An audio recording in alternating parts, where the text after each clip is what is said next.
Kung natatandaan po natin, Madam Chair, binanggit ni Ginoong Madriaga na pinagkasunduan ni na former President Rodrigo Roa Duterte at PBBM. Natatakbong Vice Presidente si VP Duterte pero nang mag-2025, si PBBM daw ay pumayag na bumaba sa pwesto at iiwan ang pagkapresidente kay VP Duterte. Ngayon, in relationship to what VP Sara has said, being the designated survivor, in relation din po sa sinabi ni Mayor Baste about the Romanov and Mussolini, ang general objective nito daw ay sisiguruhin na si BBBM ay magiging presidente ng wala pang 4 na taon. At uupo si VP Sara bilang Pangulo nang hanggang magtapos ang termino ni BBBM. Ito daw ay para si VP Duterte ay maging eligible pa rin na tumakbo bilang Pangulo ng Pilipinas sa 2028. At kung hindi kusang loob, bumaba sa posisyon si PBBM para maging Pangulo si VP Duterte, ay meron silang gagawing tinatawag nating extraordinary measures na pwedeng gawin. Kasama dito ang, sabi ni Madriaga, assassination, mass resignation of government officials, civil disobedience, at armed assault on Malacanang. Kaya siguro po nasabi ni Mayor Baste tungkol kay Romanov at Mussolini. Kung titingnan po natin ang mga naging aksyon ni VP Duterte at tulad sa mga nilahad sa paragraph 110 to 114 ng Sabalya Complaint, hindi siya nag-attend ng SONA noong 2024 at dineklara niya ang kanyang sarili bilang designated survivor. Galing ano po. Ngayon lang ako nakakita ng leader ng bansa na mayabang at arugante. Oho, di ba? Ayan. Sumama at sumuporta sa mga prayer rally para sa akusadong si Kibuloy, kung saan nila kinestyon ang pagiging lehitimong presidente ni PBM at gusto pa nga ni VP Duterte. Ang sabi po, napugutan ng ulo si PBBM na bigay po dyan sa video. So para sa akin, Madam Chair, hindi maiiwasang mapansin na mga aksyon ni VP Duterte ay tugma sa inilahad ni Ginoong Madriaga. Yun lang po ang gusto kong sabihin. At ito po ay nalalaman at narinig ng taong bayan, ibig sabihin, hindi lang po tayong uhusga dito, kundi ang uhusga dito ay ang buong sambayanang Pilipino. Maraming salamat po, Madam Chair. Thank you, Honorable Chair Benny Abante. Still on the destabilization, may we recognize the Honorable Deputy Speaker Paulo Ortega. Thank you, Madam Chair. Magre-request din po sana ako, wag nang i-play yung mga yung mga video natin kasi ang sama po talaga tignan. Wag na pong i-play, baliktad. I've said this during the 19th Congress in one of our press cons, sabi ko. Ang joke po talaga dito is yung iniisip nila na joke o ka-joke-joke o pa-joke-joke lang po yung sinasabi nilang joke itong mga threat sa First Family. I believe this is a serious threat. At sigurado po ako na active threat ito sa buhay po ng Pangulo, ng First Lady at sa former Speaker. Hanggang ngayon, naniniwala po ako na ito ay active threat sa ating Pangulo. Kaya maganda rin po na nandito ang mga kasama po natin sa NBI at mga kasama po natin na kongresista. Sana po mabigyan po ng kaukulang atensyon to. Nag-hearing na nga po tayo pero baka kailangan puntig na maigi ang seguridad ng ating Pangulo. We have to protect the President. We have to protect President Bongbong Marcos. And for my last manifestation, siguro, direkta na po ito sa direkta ko pong kakausapin ng ating Pangulo na sa aming native na language. Agannad kayo, Apo Presidente, aduti dakas nga tao nga handag sardeng agaramid ti madi. Tanong lang hang kayong hanyo maala, hanyo magunod dato yung tagumpay para ti presidency kin para ti Pilipinas. Thank you very much.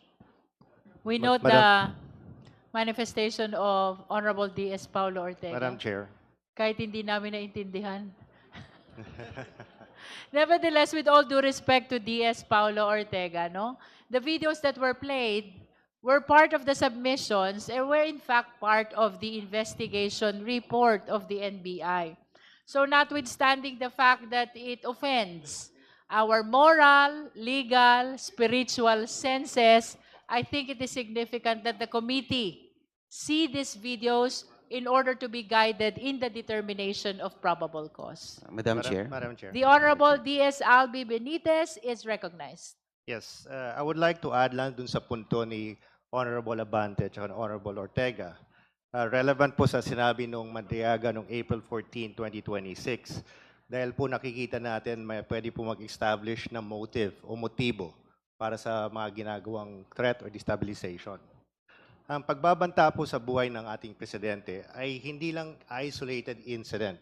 Ito po ay hindi ginagawa in the heat of the moment. Hindi lang po ito parang sasabihin mo na bigla. Mukhang ito po ay may isang extraordinary measure na ginagawa at ito po ang binanggit nga ni Madriaga doon sa kanyang testimony at kung hindi po bababa ang Presidente BBM. Nais ko lang po ipaalala at saka masabi sa ating mga kasamahan na ang pinakamakikinabang po dito sa kung mamatay ang ating Presidente ay ang Vice Presidente. Dahil sa ilalim po ng konstitusyon, siya po ang aangat at magiging Pangulo. So ito po ang isa sa probably motive no, ng ating pinag-uusapan ngayon. At ito po ang siguro ang end result na gusto nila mangyari. Madam Chair. Madam Chair. To the NBI, may I just confirm, because D.S. Albi Benitez made a very strong manifestation that the Vice President will be the one to benefit in case something happens to the President. Was this considered also in your investigation? Yes, ma'am. It was considered in our investigation. Ano po. Katulad po nung i-play yung video kanina, kung babalikan nyo, sabi niya hanggang number 2 lang ako, walang number 1. So we consider that is a statement that she is longing to be the number 1. All right. That is for the record. Madam Chair. The Honorable D.S. Biron, you're you. raising your hand. You will be called next. Thank you, Madam Chair. I would like to direct this question to Director Matibag. Director, sa inyong investigation, in your investigation, involving the threat of the Vice President against the life of the President, the First Lady, and the former Speaker, have you consulted a psychologist or a psychiatrist to evaluate this threat? I'm asking this question, Madam Chair, because it's very apparent that the Vice President has consistently displayed a violent behavior. That's all, Madam Chair. For the guidance of the members, the question is about the psychiatric issue of the Vice President, alleged against the Vice President. The NBI may answer. Well, una nga po, sinasabi namin it is an ongoing investigation.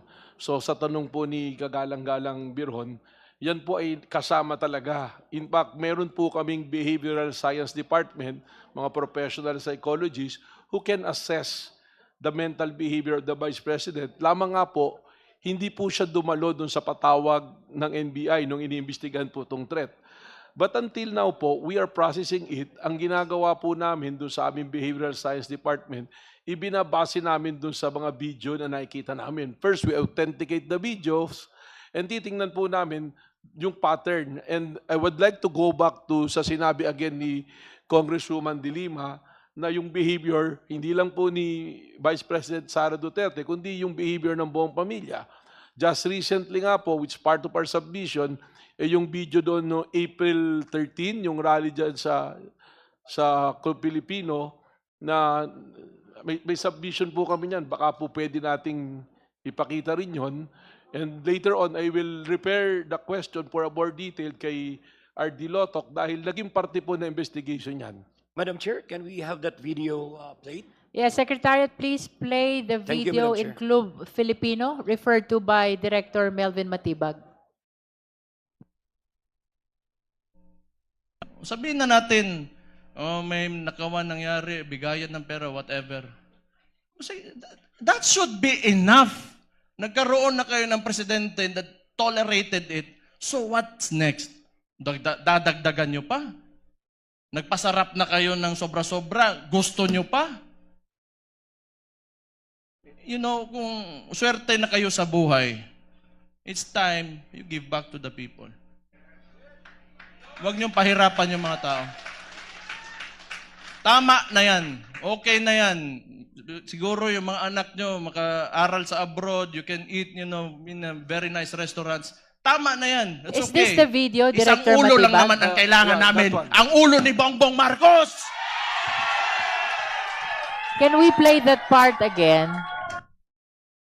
Because that is the reference of the NBI. The last part of the video, please play again. Back to the people.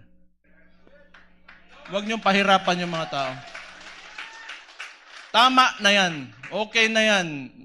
Siguro yung mga anak nyo maka-aral sa abroad, you can eat, you know, in a very nice restaurants. Tama na yan. That's okay. Isang ulo lang naman ang kailangan namin. Ang ulo ni Bongbong Marcos!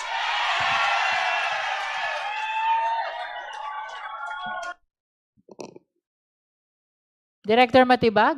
Yeah, that's the video, the last portion, where he's referring to the ulo of Bongbong Marcos. And if you recall, on the previous videos that was shown, nandoon din po yung sinasabi rin ni Vice President Sara, ulo ni Bongbong Marcos. So those pattern of behavior, kasama po yan sa pag-aaral po ng mga eksperto namin sa psychology po. And I would like to refer to R.D. Lotoc para discuss niya po doon sa portion ng grave threat, kasama po talaga yung proseso dapat na yan. With the indulgence of DS Beron, they would like to expound on the issue that you raised. The NBI agent is recognized. Thank you, Madam Chair. Actually, based sa investigative cycle phases na sinusundan ho namin, nagfo-fall ho siya sa ikatlong phase. If I may, yung first phase ho na sinundan namin yung identification and preservation, which was explained by Agent Kalilong. And then the second phase, collection and hashing, which was also explained in order to preserve the data. And then yung pangatlo, yung tinatawag po naming analysis and attribution phase. In the analysis phase po, we organize and review the subject digital information. We look for patterns, consistencies, and links. We look for repeated actions, consistent threatening appearances, whether the same or intentional or just spur of the moments. So lahat po ito consider namin yung konteksto kung paano ho kami nag-conclude na indeed yung threatening appearances ng ating Vice Presidente ay papasok ho sa crime of grave threats. All right, so you apply the totality Yes, ma'am. of all the videos presented in your conclusion as to whether or not threat was committed by the Vice President. You Yes, confirm ma'am. that? As a matter of fact, yung isa sa mga reason no, kung ba't nag-issue kami ng subpoena sa ating Vice Presidente ay para ho ma-interview din siya ng aming mga eksperto, ng aming mga psychologists. But just for the record, dumating ba siya dun sa subpoena ninyo? Hindi po, ma'am. She did not appear. DS Beron, do you have additional clarificatory That's all, questions? Madam Chair. Thank you so much.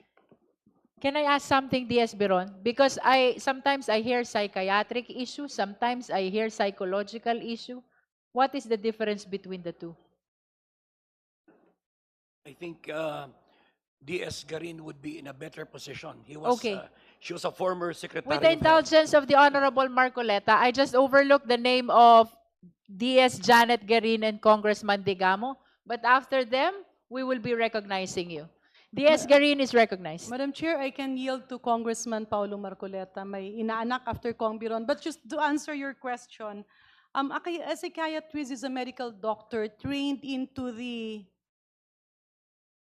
mental makeup of a person. A psychologist is not a doctor, but they also handle the behavior of certain individuals. I can dwell into that, Madam Chair, but I believe at the proper forum because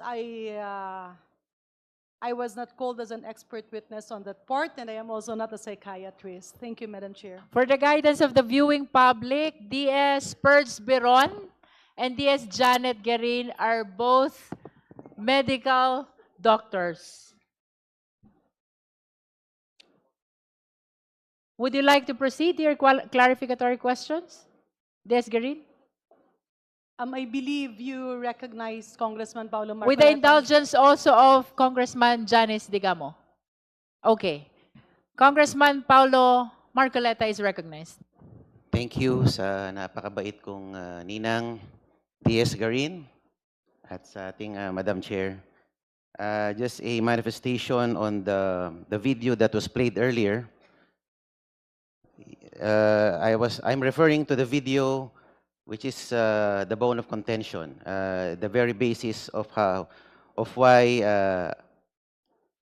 there was an alleged threat to the life of the President. Yung pong nagsasalita si Vice President Sara Duterte dun sa isang kwarto na madilim. Opo. And I have a copy of a more complete video. And I can say that the video was spliced and edited out. Meron pong mga tanong doon that led to the Vice President's response. If I may read, Madam Chair, ito po yung tinanong ng isang vlogger by the name of Princess Maui regarding Project Romanov. Baka po totoo yung sinasabi nila or naririnig namin na may Operation Romanov sa inyo na balak kayong ubusin. Bago po niya binanggit yon ni Sara Duterte, meron pong nagtanong sa kanya na vlogger about it was a concern about the threat on her life. So, ang Project Romanov ay hindi talaga para magplano na sa buhay ng ating Pangulo, kundi initially para ubusin ang mga Duterte. Base dito sa tanong ni Princess Maui. And I have a copy of the more complete video, Madam Chair, if you so desire to be furnished the copy of the video. And if I may add, Madam Chair, the statements made by VP Sara Duterte is mere political hyperbole rather than a true threat. Philippine courts have historically protected harsh, even offensive political rhetoric when it lacks a specific imminent call to lawless action. Impeachment cannot rest on rhetorical severity alone. Impeachment requires a disciplined inquiry into proof, intent, context, and official misuse of power. The statement was conditional on her own alleged killing, was later explained as an expression of concern for her security, and remains the subject of an unresolved criminal and investigative process. Sinabi nga po ni VP Inday Sara na siya mismo ang nagsabi that the remark was a plan without flesh and that the condition was her own death first, based on the Al Jazeera interview dated 26th of November 2024. Unless the House can prove that the Vice President made a serious operational instruction to an identifiable person or used her office to advance such plan, the allegation is better treated as a matter for criminal investigation and political censure not as a self-executing basis for removal from office. And if I may end this manifestation, Madam Chair, based on the fourth verified complaint itself, the allegation arises from a statement made during a press briefing framed as a conditional and dependent on a hypothetical scenario. With due respect, this raises a threshold issue. At this stage, the committee is not determining criminal liability. It is determining whether the complaint alleges sufficient grounds based on its contents. A statement standing alone, without an overt act, without corroboration, and without evidence of execution, remains an allegation. And Madam Chair, habang pinapanood po natin ang mga video ni VP Sara, ang Pangulo ay nananatiling buhay na buhay, alive and kicking, at nakakapag-jumping jacks pa. So, buhay na buhay po ang ating Pangulo at malusog. Maraming salamat po.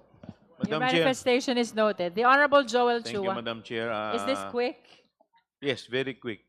Just a quick manifestation. Madam Chair, hindi po totoo na splice yung kanyang binabanggit kanina na video dahil ito pong video na to ay inauthenticate mismo ng NBI. Just for the record, Madam Chair.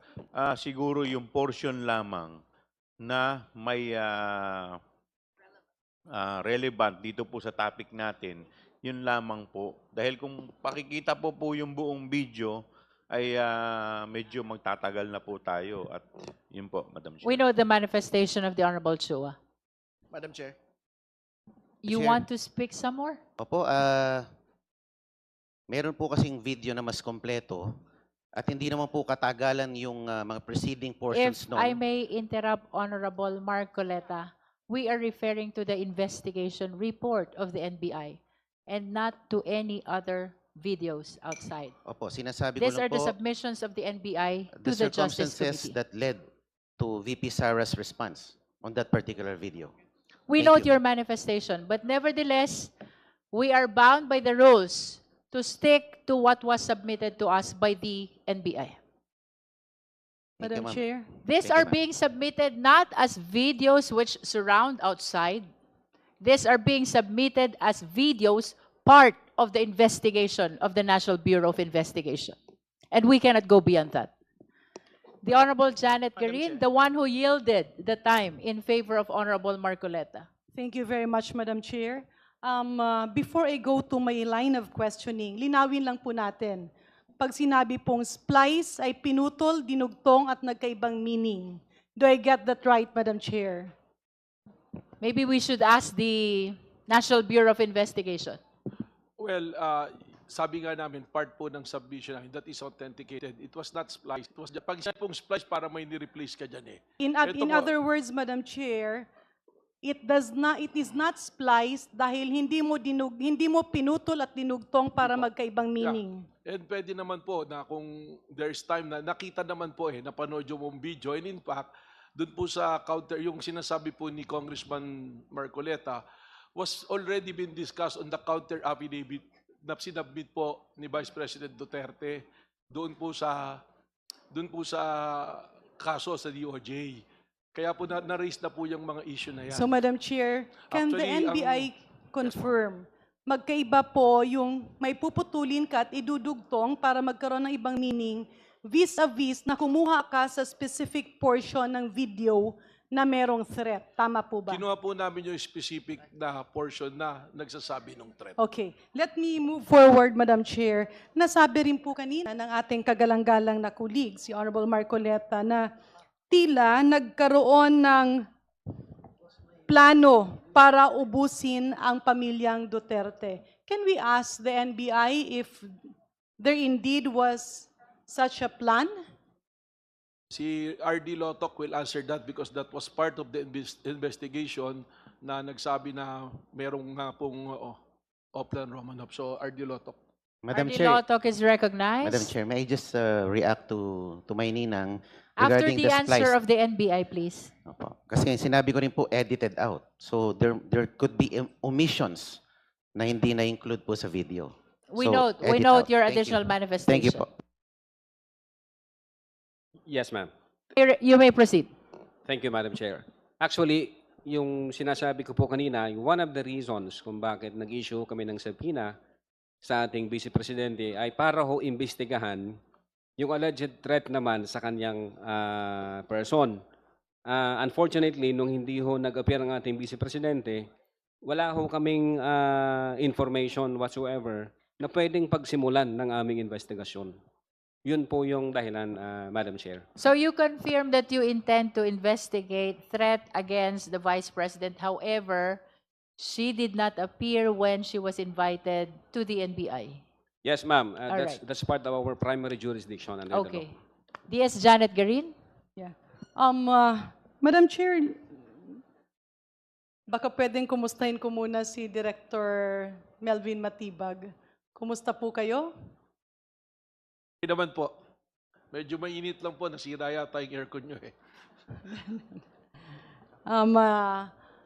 Nakakatulog naman po kayo. Well, okay naman po, except that siguro if you're repairing dun sa social media, we just noticed that me and my wife were under attack sa social media starting nung Monday until today. So, Baka I kaya don't ka know. naiinitan. Hindi naman po, relax lang po tayo. Pero you can confirm to this honorable committee na lahat po ng impormasyon na inyong binibigay at lahat po ng mga dokumentong inyong binibigay ay dumaan sa tamang pag-vet or correct vetting and wala po ditong peking dokumento. Unang-una po, dumating ako, nandyan na naman po lahat ng dokumento na yan. It was already submitted to the Department of Justice. At dyan po lahat authenticated. Wala po kaming pinalitan, wala po kaming dinagdag. Ang nadagdag lang po rito ay yung aking order na magkaroon ng continuing investigation because to me and to the Bureau ay seryoso po ang threat sa buhay po ng ating Pangulo. Madam Chair, napakarami po ng videos na plinay. Hindi ko alam kung meron pang ibang mga videos in the possession of the National Bureau of Investigation. Tanong ko lang po sa NBI, talaga bang lahat ng videos kanina ay totoo? Wala po bang AI doon? Yes po, totoo po yan. Ayan po ay authenticated lahat po ng ipinasa namin sa committee pong ito. Madam Chair, doon ko kasi sa video, meron tayong mga nakikitang galit na galit ang Vice Presidente. Yung bang parang gigil na gigil, no, na parang hindi siya makapagsalita ng diretso dahil sa galit. Hindi po ba ito manipulado o AI? Nag-validate po yung aming mga technical personalities dyan sa NBI at lumalabas po na lahat po yan ay authentic at totoo. Wala pong AI. Gaya po ng sinabi kanina ni Agent Kalilong na lahat po yan ay totoo. Sa inyo po bang eksperyensya, pangkaraniwan ba itong behavior ng isang highly positioned government official? Well, I'm not an expert on the behavior of a person, pero sabi ko nga, meron kaming behavioral science department na aming kinukonsulta at katakataka po na ganyan yung behavior. At siguro naman po, if we'll go back to our history na mga dati na rin nanungkulan ng parehas na posisyon, hindi naman po yata nagkaroon ng ganyan po na pangyayari. May last question, Madam Chair, kasi kanina may nagsabi, it was a political hyperbole, no? Parang joke lang. Hindi po ba, matanong lang yung NBI, kapag ikaw ay isang pasahero at nagbigay ka ng bomb joke, sumakay ka ng eroplano at sinabi mong, bobombahin ko ito o may dala akong bomba, is it being considered as very serious by the NBI or other government agencies or pwede mong sabihin, joke lang po? Well, hindi lang po sa Pilipinas, that is already an internationally accepted law. At nasa batas na po yan, na sinabi na yung biro na yan ay hindi considered the biro but will always be considered as a serious threat po. Yeah. Last comment, Madam Chair. Kunyari no? Kunyari lang po. Ako'y nagsalita at sinabi ko, ipapapatay ko ang isang tao. Versus nagsalita ko, ipapapatay ko yung isang tao.